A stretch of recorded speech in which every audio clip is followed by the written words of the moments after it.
Hello and welcome to week 6 of our online Introduction to Programming in Java.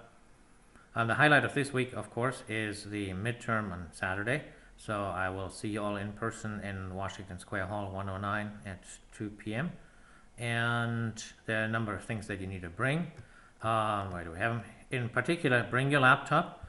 You need to put Java and BlueJ on there. I will give you an encrypted version of the exam, and then we get to unencrypted when the exam starts. The reason for all of this is that I was told that the network works terribly in that room, and so we need to prepare to do things without the network.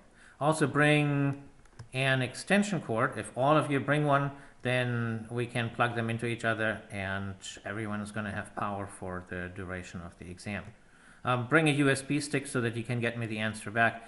Those of you who are lucky enough to get network connection can submit the exam to Canvas, but as I suspect it won't work for a good number of you, bring a USB stick, put some label on the outside so that you can get it back next week when I'm done with it.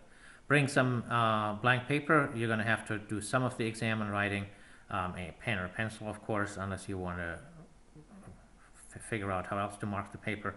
And bring your student ID. And I don't know any of you from site, and so I need to check IDs. You are allowed to bring your textbook, and you're allowed to read it during the exam, so make sure you know where stuff is, and it would be sad if that was the first time that you open it. And you can install whatever you want to install on your laptop. You can install the Java API, any of the homework solutions that you had, any Udacity sample code. What you can't do is you can't, during the exam, visit anything on the network. So if it's on your laptop, it's fine, but you can't communicate with carbon life forms, you can't look at websites, you can't Google, none of that stuff. But don't memorize anything, just mark up your textbook if you like, put in whatever files on your laptop with the information that you might want during the exam. Now, all right. Otherwise, it's more of the same. There's videos. We're now moving into if statements, so you will rejoice that you no longer have to figure out how to do things in other non-traditional ways. And there will be a couple of questions about if statements on the exam. They're not particularly difficult, I don't think. I think they're conceptually much simpler than objects and methods. And so hopefully you'll not have too much of a hard time. The lesson is also quite short. That should give you plenty of time to prepare for the exam. Now, how should you prepare for the exam?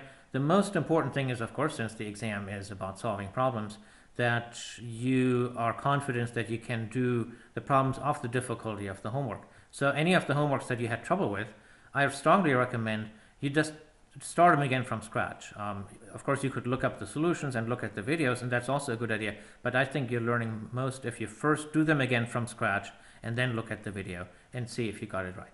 So the other thing is there is a practice exam that's an exam from a few years that I think you'll find useful.